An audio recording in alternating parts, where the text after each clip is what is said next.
The tigers at ARK 2000 were the result of the biggest rescue of big cats that's ever occurred in this country.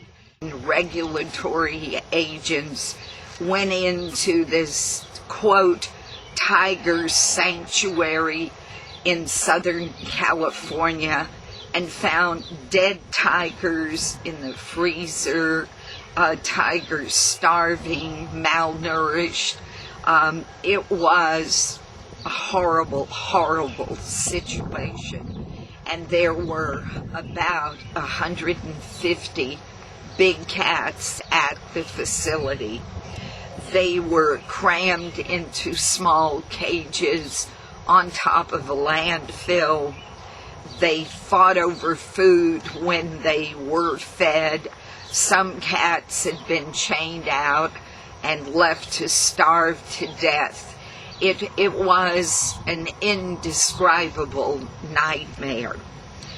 Actually, PAWS took 39 of the big cats, and we moved them in shifts of 6 to 8 cats at a time up to a facility that we built on 10 acres at ARK 2000.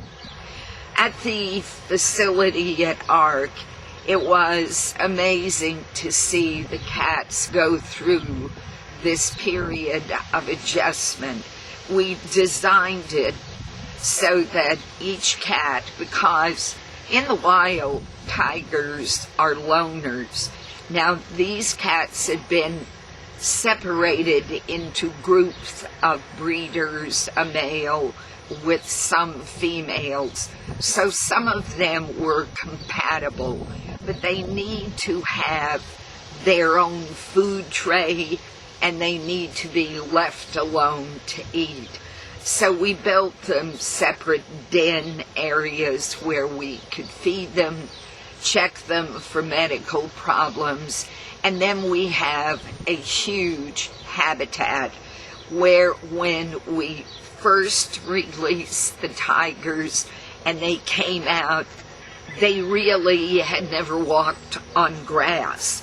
So they were walking with their feet up in the air because they'd never touched grass. They lived on a landfill.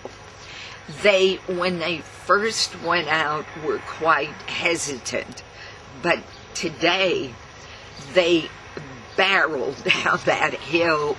They're jumping, leaping in the air, getting into tubs, playing in the water, stalking, chasing each other, and they eat copious amounts of grass. Most people think of big cats as carnivores, totally, but the big cats love and actually need grass to digest their food. It comes from, in the wild, when they make a kill, the first part of the prey that they eat is the stomach, and it's full of undigested grasses. So in captivity, they need to eat grass. And believe me, these cats eat a lot of grass. They are so content at ARK, and I really believe that the most important thing we have done for them is to provide them with peace and tranquility and a beautiful place to rest and just be a tiger.